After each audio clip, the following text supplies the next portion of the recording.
G7 leaders wrapped up their two-day summit in Germany yesterday, and one of the major announcements to come out of the summit was a commitment on the part of every G7 leader to make deep cuts to carbon emissions by 2050 and by 2100 to have completely eliminated the production and use of carbon. Lorrie Goldstein's here with me to talk about this, columnist with the Toronto Sun. Lorrie, I think a lot of people were surprised that Stephen Harper, a staunch defender of the energy sector, albeit begrudgingly, went along with this. Your take? Well, the Conservatives have changed their public message recently.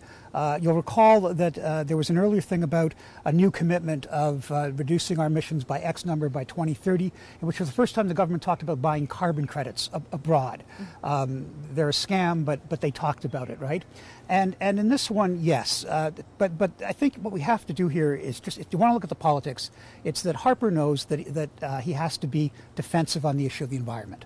That beyond his core base of support, as David Aiken in the Toronto Sun said today, he knows he's not going to get a lot more people, but he's not going to lose anybody he's already got, no matter what he says, because the Tory core believes that Harper's the least of the evils, that Trudeau and Mulcair would be worse on this issue.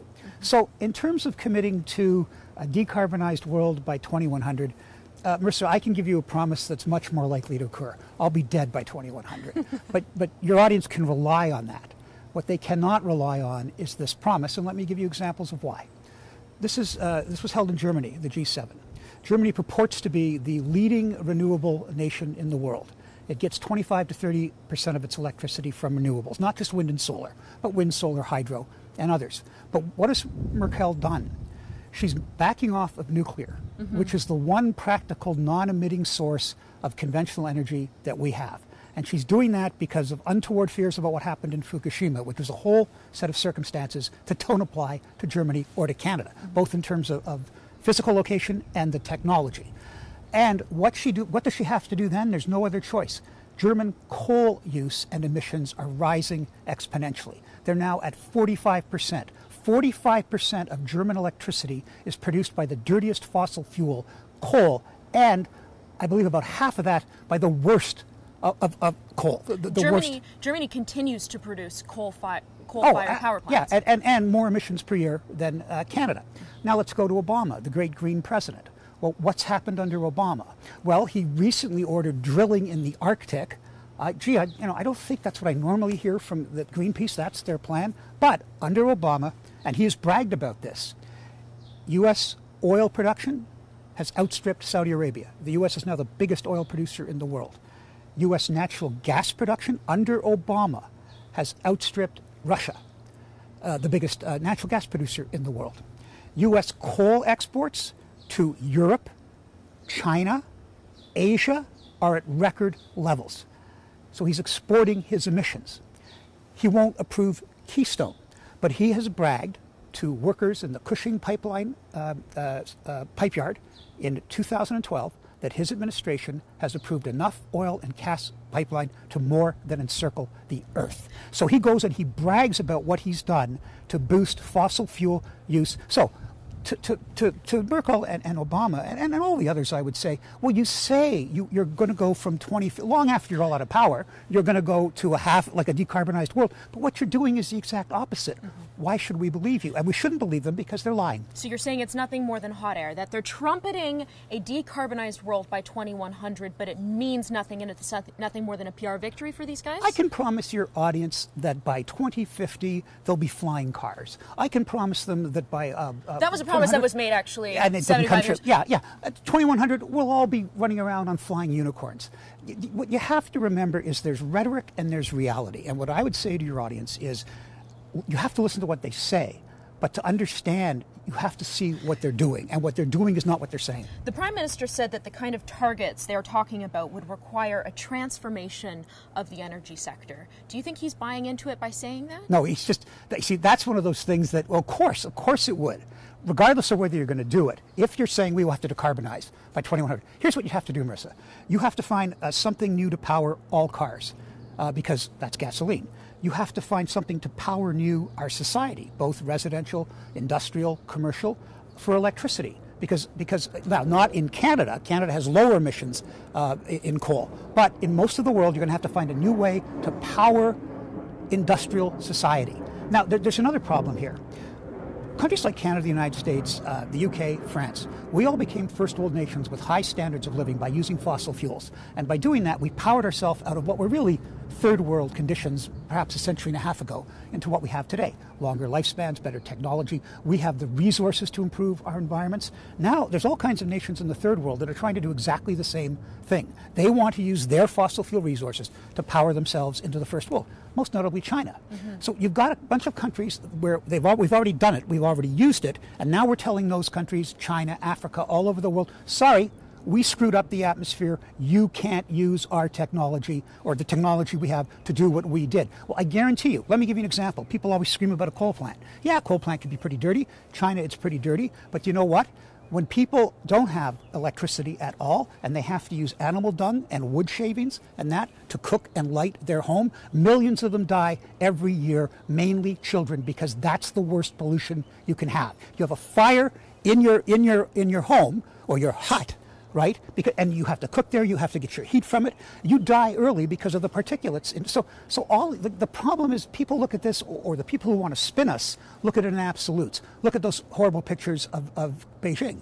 Yeah, and we can help them. We can help them with cleaner coal technology. We can help them with better scrubbers and all that. But to tell a country like China or India or the nations of Africa, no, you can't develop. You will be condemning millions and millions of people to early, painful deaths, because that's what used to happen in our countries before the advent of fossil fuel power. And they're calling for us to move to renewables, things like solar, things like wind. How expensive and how unreliable are these types of tech? Look, to me, and I've started to write about this, there are two fuels of the future, and they are not wind and solar. They are nuclear power and natural gas. If you could replace all coal plants in the world with natural gas, you would cut emissions by half. Both greenhouse gases and pollutants. Huge. That would be the biggest thing that had ever been done. It's totally viable to do under current technology if you can get the gas to replace the coal.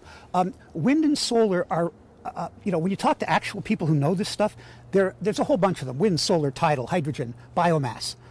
They're all a generation or two away from being practical. So what I would say is look, the bridges we can use are nuclear and natural gas. In terms of gasoline and oil, well, that's not the biggest threat. Coal is the biggest threat. But make your cars more efficient. And, I always say to people, don't go out and spend $40,000 on an electric car.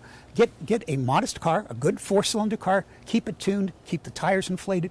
Trust me, you are doing your part to control emissions. You don't have to go out and spend a fortune. Don't go out and buy a McMansion house, right? Buy a house that's enough for you. Those are the practical things people can do. But wind and solar right now, they don't run on, like we were told, they run on the wind is free and the sun is free.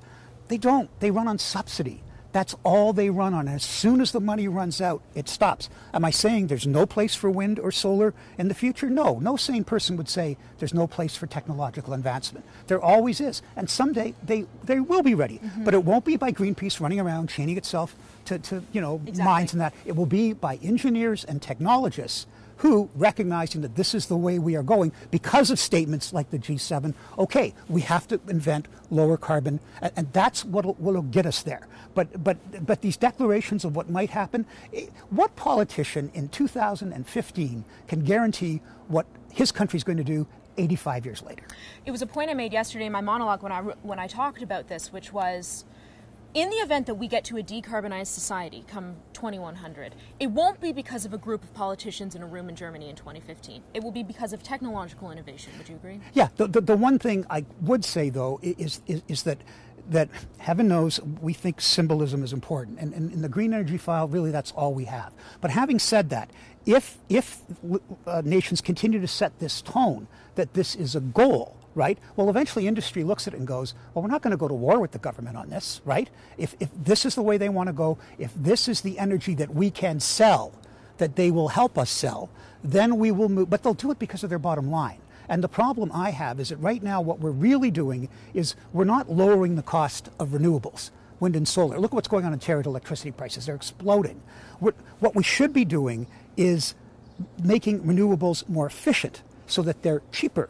So that if you give people a choice between wind and solar and coal, and they're the same price, everybody's going to go to wind and solar. We all know that because of the environmental advantages, right? But what they're doing instead is that they're putting all kinds of carbon taxes, carbon pricing on fossil. That's not the way you do it. That's not the way human nature works. Human nature isn't, oh, well, since you've raised the price of the thing that I wanted to use, right, or you're trying to, well, I'm going to applaud you while you do that to me, and therefore you say, look, these wind and solar, they're less expensive. Well, they're less expensive to what you just jacked them up to, but they're actually 4 times as much as I was paying. So that's not. I talked to a very successful businessman. He runs industries in Canada, and he came here from another country, immigrant, worked hard, employs a lot of people. And he said, Mr. Goldstein, give me a financially viable alternative to be green, and you will be amazed at what I will do. But it has to be financially viable. You have to make it at least